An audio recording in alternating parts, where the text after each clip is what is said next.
Hey everybody, welcome to Toms River, New Jersey. This is Fire District number 1, Ocean Beach Fire Company number 3, and this is Ladder Company 2705.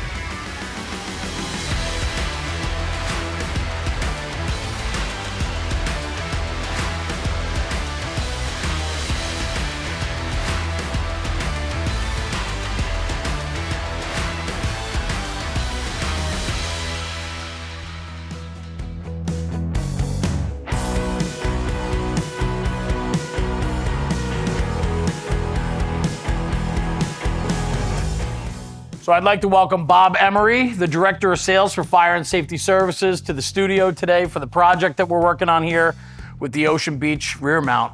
Bob, what a great build. You and I have gone down the road of talking a lot of fire trucks over the years, and it's a lot of fun to now have you in the studio where we get to really dissect and go deep on this build. Yeah, thanks for having me, by the way.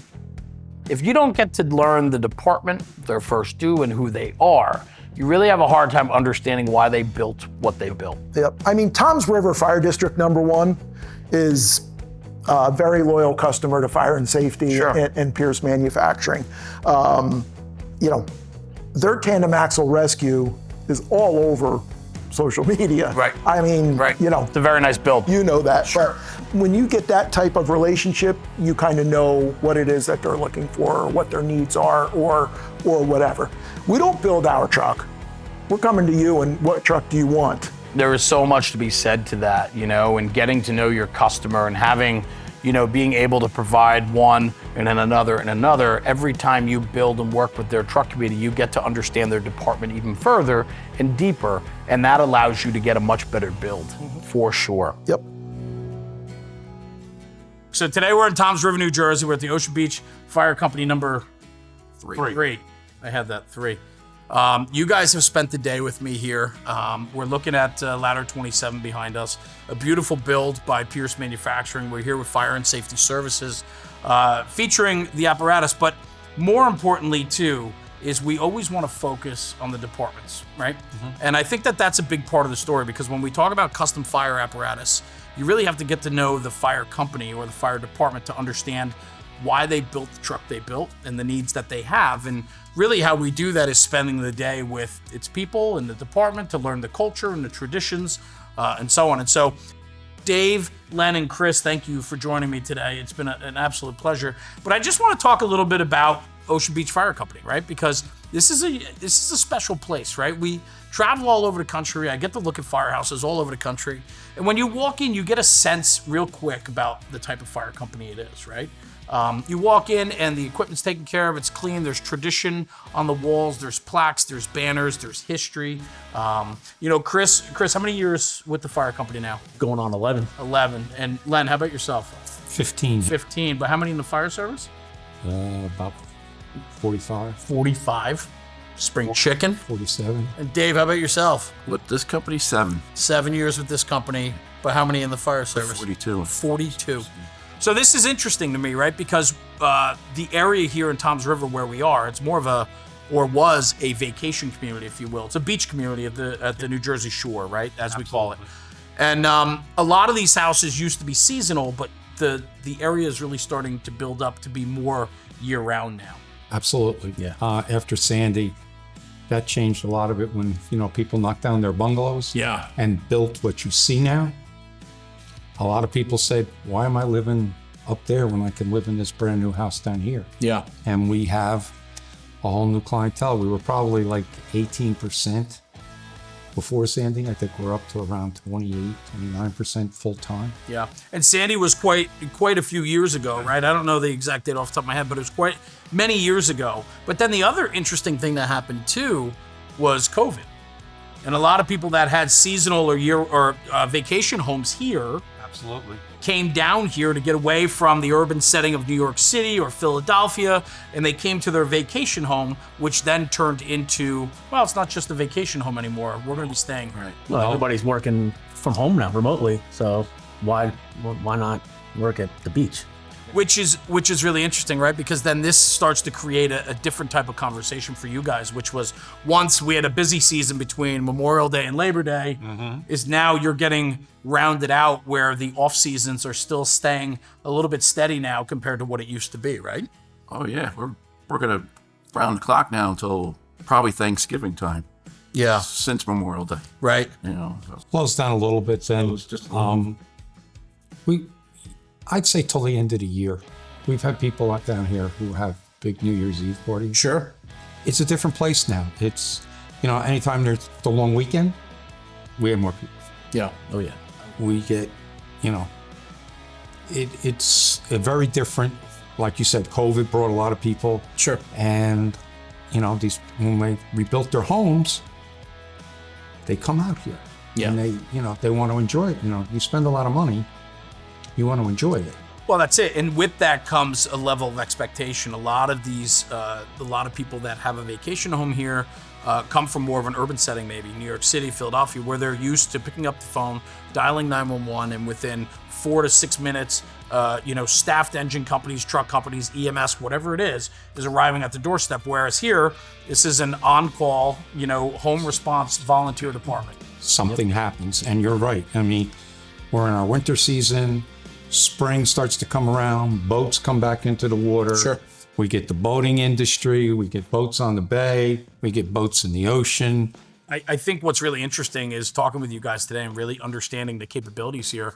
As a 100% volunteer department, your level of responsibility is through the roof, because not only do you have structural and rescue calls, but you guys handle water rescue too, right? So Chris, give me a little rundown real quick. In the next bay over from where we're sitting, we have 2 wave runners on trailers, you have beach rescue trucks, you have a scuba team.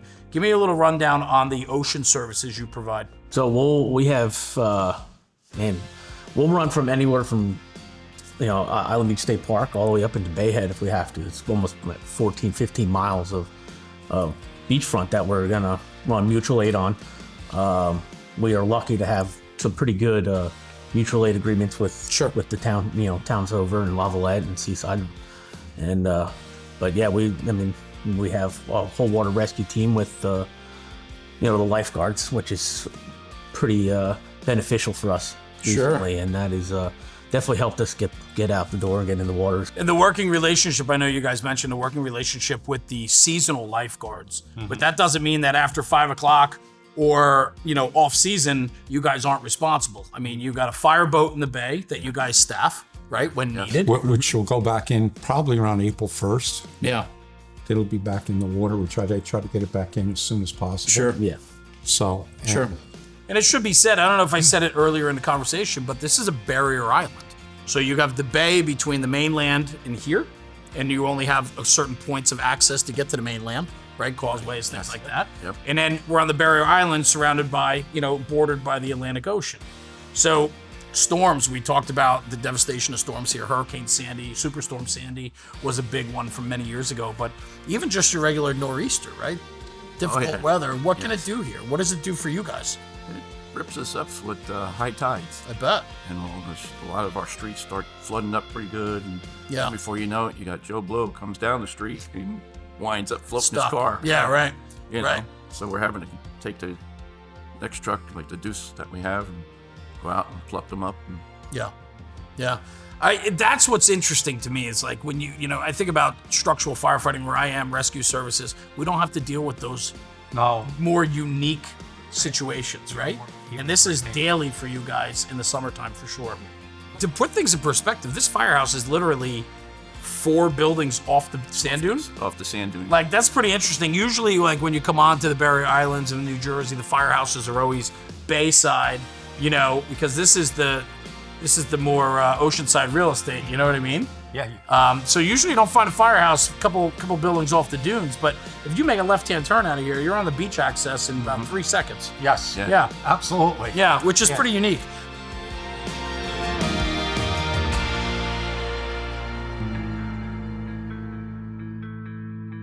So, how long have you been chief? Here, this is my 8th year. I did 3 years up in Piscataway before this. And then when I met my wife, I took a little bit of a break. Yeah. And then we came down here and expanded the family, and it's been a good ride ever since. But chief for 8 years? I'm in the 8th year right now. As chief? Yes. How many years you been on the department? My 17. Okay. Yes. All right, gotcha. This is a pretty cool place, right? So like, I'm a Jersey kid, right? And Jersey Shore. Right. Like I love, and all the shore is the same in regards to how built up it's becoming. Oh yeah. But like we're driving around your first due right now, and it went from a sleepy beach bungalow seasonal town to a year-round, large construction, bigger population, year-round residence. It's changed quite a bit, and I'm sure in your 17 years. Night and day. I mean, when I bought my house here in '99, I didn't get involved right away because, the boss. So I get it. I totally you got to get it. settled first and do all that kind of good stuff. Right. But basically what had happened was I bought a 20 by 26 bungalow, had no heat, had a window unit air conditioner. A seasonal unit, yep. right? And then next thing you know, I was rebuilding it because it flooded before Sandy. And then, I made it a 2-bedroom, 4-season home, and it was the greatest thing ever. And, unfortunately, when you do all those kinds of beautiful expansions and stuff, the price of the houses start to skyrocket. 100%. So, and that's made it a little bit challenging for us to find new members and, to keep guys because it's just so expensive to live over here, I'll tell you a very personal story that I'll try not to get myself messed up, but when my daughter was born, at her year birthday, we found out she had cancer. Oh my gosh. And it was right around the time that we were moving down here full time and, kind of finding our ways. And these guys they're the true definition of family. Wow. They stood by us. They took good care of us, and I think my kids still have babysitters, in line, right? Even though my son's turning 18, right? To be able to pitch in and help out. So that kind of stuff, like, I don't know if the average person really can understand what it's about to be part of the fire department. I agree with you. You know what I mean? Yeah, so we're very, very lucky, and I'm very proud of them. That's awesome. So yeah, good.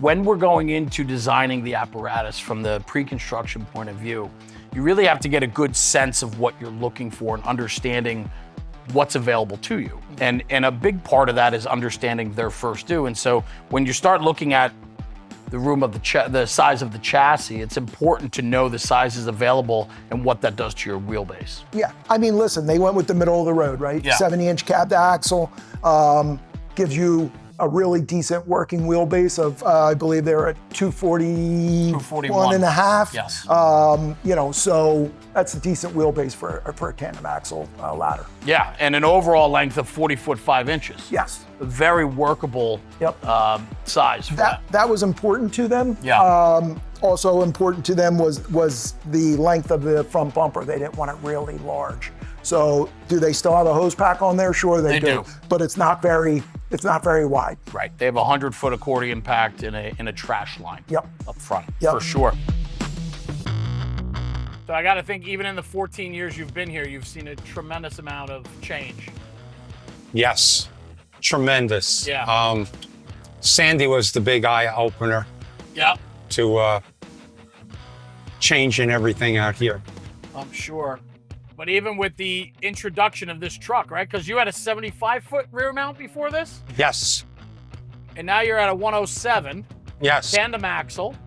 So it's a little bit bigger of a truck, but one of the guys told me that it handles and maneuvers even better than your old 75. Well, turning radius and stuff, I mean, the new technology with the cram angles and things like that on this truck compared to a 25-year-old American LaFrance. Yeah. And one of the reasons to go for a 107 was we don't need it for the height. We need it for the reach to get back. We may not be in front. Yep. I need that length to get in. Yeah, the reach matters, right? That's where I think it's, people often get confused about, what do we need such a 105 or a 107? Yes. Why do we need we don't have tall buildings? It has nothing to do with tall buildings, right? No. It has everything to do with our reach, right? We need to be able to reach it from where we're positioned. You know, but I think for you guys too, though, looking at the upgrade of the infrastructure here, we went from small beach bungalows to 3-story, you know, mega mansions, if you will, on a postage stamp lot, right? Mm-hmm. So, I mean, to have that longer stick is important as well, you know? And then look at these little streets, to be able to be maneuverable, to get your truck down there and to be able to set up, right? Yes, it's a big difference. You know, we still have this 100-foot bumper line for those houses that are on the ground. But the houses that are up in the air, we need more hose. So that's a great point, right? Because you guys have that 100-foot 1.75" on the front bumper.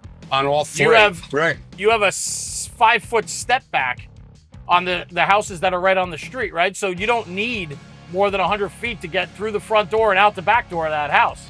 Yeah, and 100 sometimes is too much. Right. So, but, you know, so we keep 100 for that.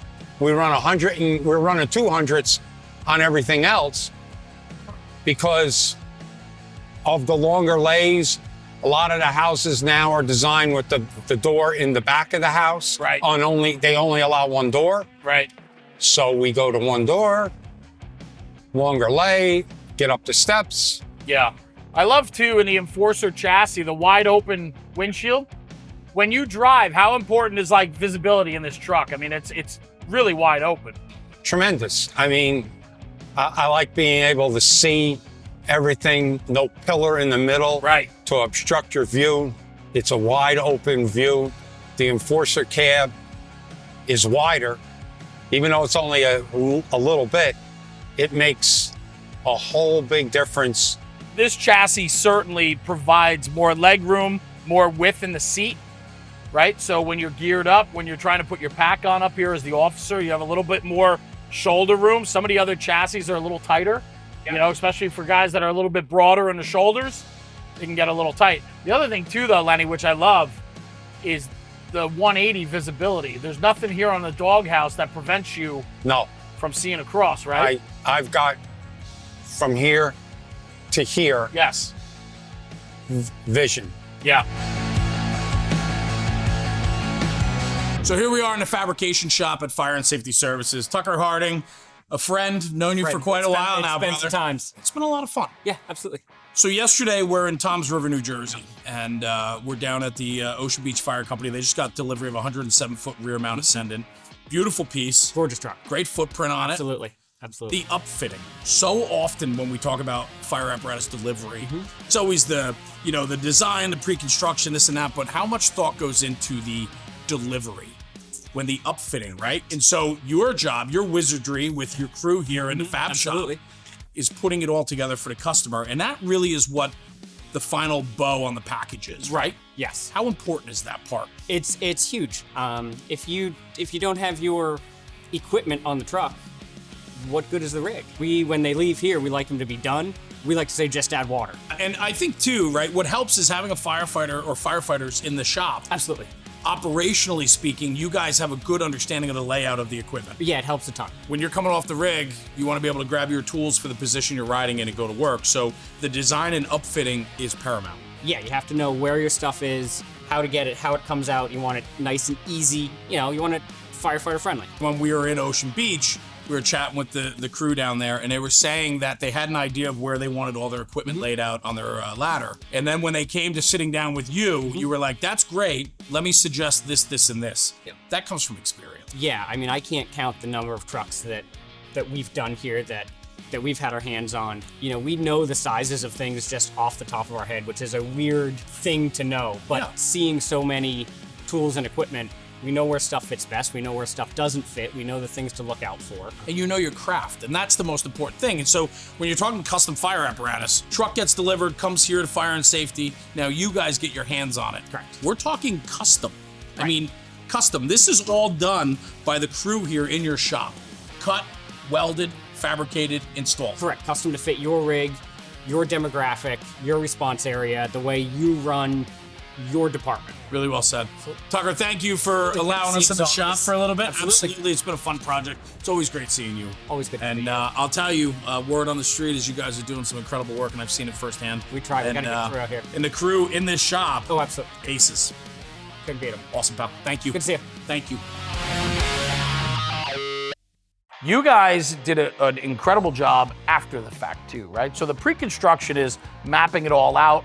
We tried to, I know I did in committees that I've been on, and I know working with a lot of your salesmen and your people from the factory, they really want a good understanding of what's going in each compartment, right? Yep. Committees should do their due diligence to understand the amount of equipment and the cachet that has to go into this truck, and then try to map it out even further of what's going where so you can plan for that, right? You get the right dividers, shelves, pullouts, things like that, right? Super important. But then after the build, Fire and Safety Services, you guys have a heck of a department that does upfitting of apparatus. Yep, we do. And just to go back 1 second, we will send Tucker out to meet with the customers before they order the truck. Tucker's Yes. an upfitter that runs your upfitting department. So they right? lay out the compartment and they're not wasting things. Yes. You would be so surprised. We send brand new trucks home and trays and tool boards are in the crew cab because the way they wanted to mount things didn't work with how they initially laid it out. So if you wanted to take, have Tucker come up and do a layout and then tell you what trays and those things that you need, we will do that as well. That's a service that we offer as well. I mentioned Tucker, but we have a 4-person tool mounting division. It's a whole division. Yeah, so we have 4 people over there. Tucker's the main welder. Haley is another welder. Tyler is another welder. And then we have Nick, who is he's the upfitter. He's mounting the stuff in the trucks and that type of thing. So, I can tell you I've spent many of hours in that section of your plant. And I've seen the work that's done there, and you have some really talented people that are there representing the Fire and Safety and Pierce brand, which is really incredible to see, because when you start looking at mounting of equipment, you have to maximize every little inch of space. Yes. And a lot of times, you guys have already done it. And so for committees to kind of reinvent the wheel, it's very beneficial to work with you guys from the get to make sure that maybe it's already been done. Why reinvent the wheel? Let's do it this way. Exactly. And I mean, Tucker's he's a volunteer firefighter, of course, so he knows that part of the service, but he is also a pretty good fabricator. No doubt. No doubt. So, and to the point that he won't even allow straps to be on any mounts. Saws are to fit snug, and we don't need straps. Straps slow us down. Yep. So there's a lot of that type of thinking that goes into the upfitting on these apparatus. So we rarely have an apparatus that comes in that doesn't have some type of upfit. Right. It might only be one compartment, or it might be stuff on the tool board in the cab or something like that, but very rarely do we do nothing. Yeah. We're doing something almost on every single truck. Yeah. So I'd like to say this to them, right? Let's bring it back to Ocean Beach Ladder 2705. You guys, we're looking at what they do. Engine company work, truck company work, but also rescue work with this truck. In the rear, in the torque box where the ground ladder cache is and typically your hooks in the rear, they've elected to have 4 full-size struts in the rear, along with their accessory bag for them that has their chains and their grabs and their and so on. So you guys, there was an idea to be able to store them there, right? Because there's no transverse compartments on this truck, and so that was a good place to put them, right? They do have 117 feet of total ground ladders on it, which complies with a Quint concept. Yes. Right? Yep, minimum 115, yep. You have the hooks in the rear, some other miscellaneous hand tools, but then the strut storage there I thought was super unique. Yep. And then we bring it around to the officer side and the extrication equipment, the Helmatra setup that they run, and a full airbag complement with matching plywood. A lot of equipment going into these compartments really has to be well thought out. I mean, with the apparatus, the way they're designed, right? You do need to plan. Yes. The willy-nilly of the days gone by no longer works, because if you're trying to do more with less. So, Without a doubt. you have to fit more stuff into these compartments than ever before. And to just throw stuff in there. Right. This truck's going first. work. This truck's going first due in a volunteer department. Yep. Might have limited staffing one day. They might have 6 the next day. Yep. They got to be able to have the equipment to operate when called upon to operate. And if it's on one piece, it's on one piece. They don't. Who knows if you're getting that second engine out, or Yep. when you do, how many minutes behind Yep. will it be? Yep. Chief, thank you for having us. Thanks, sir. Appreciate Thanks it. for thinking of us. Yeah, Drew Calvo's the chief of the Ocean Beach Volunteer Fire Company here in Toms River Fire District number 1, Yep, Toms River Township, right? you got it. I love it. It's a lot, but that's the one thing I love about New Jersey fire companies is the character.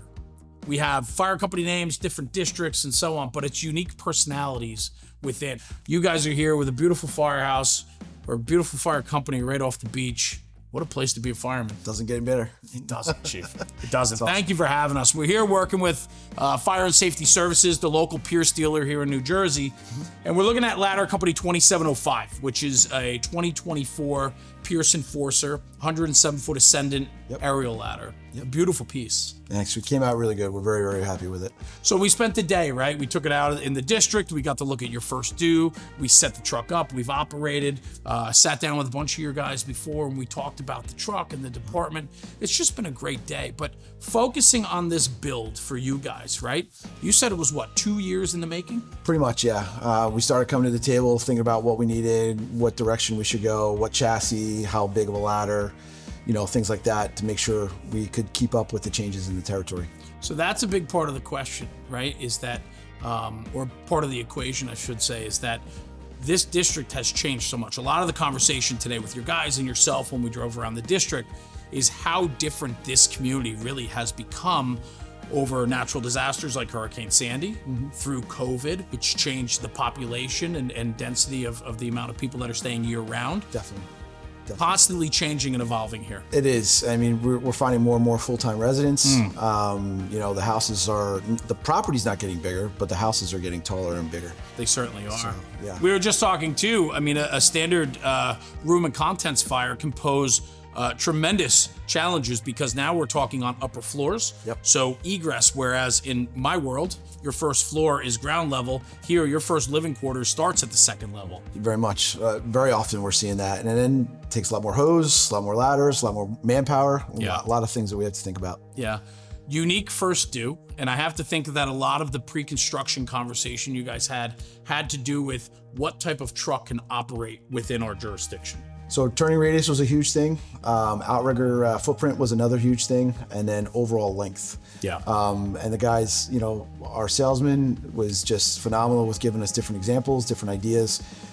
We kind of like to pride ourselves as a Pierce showroom as Toms River Fire District 1. So we had a couple of other options to look at within our district to help us as well. But, just the input, the background, the knowledge and experience that Fire and Safety brought to the table was just tremendous. Well, that's a big part of it, right? I mean, this is a big capital purchase. It's an expenditure that is a 20, 25-year purchase for your fire company, hopefully, right? We hope to, right? And so looking at, outlaying the amount of money that it costs to build such a truck to represent your district, you have to build for the future. And we wanted to get it right. We didn't want to forget anything. We tried to, think about our compartment space, think about where the tools were, the usability for the guys to be able to not have to break their back to pack the hose, things of that nature. And I mean, like I said, with the experience that the salesmen bring into us, and even just down to the Pierce website, I mean, you get to look at every different truck they've ever built. Yeah. It's just such a big help with our planning process. And that's a big thing. I mean, it takes 2 years on the pre-construction side. Then you go to formulate the bid spec. It goes out to bid. The truck gets built. Now you're waiting longer lead times than we've ever had before. So it's quite the process. And then you get it in-house, and now we got to get it out on the street, the upfitting. Right. Oh, Tucker, there you go. Tucker is the man. Yeah. All right. I got to tell you, everybody kept saying, no, don't worry. We'll figure out where this is going to go. We're going to figure out where that's going to go. I have to give a huge shout out to Tucker. With his ideas, his creativity, we came in with some drawings and he's like, Chief, I love them. He goes, I'm going to do the best I can, but I think we could do it a little bit better. And the final product, it's mind blowing. I mean, it really made things he can think outside the box. His crew that he's got in there, their Top welding shelf. skill. Oh, it's unbelievable. Very, very happy. I've seen it firsthand on so many builds, right? Working with fire and safety on so many of these projects, I get to see what they're doing firsthand, right? Their salesmanship is incredible, right? They are a true partner and collaborator when building something like this. I mean, I always like to equate a fire truck build to like building your home. Right? Same type of price tag, right? And same amount of options, or maybe even more, right? More so. So there's something to that, right? So you need a true partner in whatever dealer you find through whatever manufacturer, right, that you're targeting, right? Fire and safety is really quick to answer the emails. Yeah. Well, I can tell you throughout the day today, really getting a firsthand view of your first due district and getting to know your guys and understanding how you guys operate. I truly believe that Ladder 2705 is a very good representation of the fire department that you are and your commitment to your community. And I think you guys did a wonderful job, Chief. Thank you very much. I appreciate that. Thank you for having us today, Chief. It was a great day with a great fire department. And whatever the secret sauce is here, keep doing it because it works. And, you know, a lot of guys were here today throughout the day coming and going, and some stayed the whole day. But their commitment and wanting to be here and their fun and excitement and their conversations with us just sets the tone for the type of place this is. And They make me look good. They're a great group of guys. That's awesome. So good. Thank Chief, you very thank much. you very much. You got it. Thank you I again. appreciate you. All right, you Good. got it.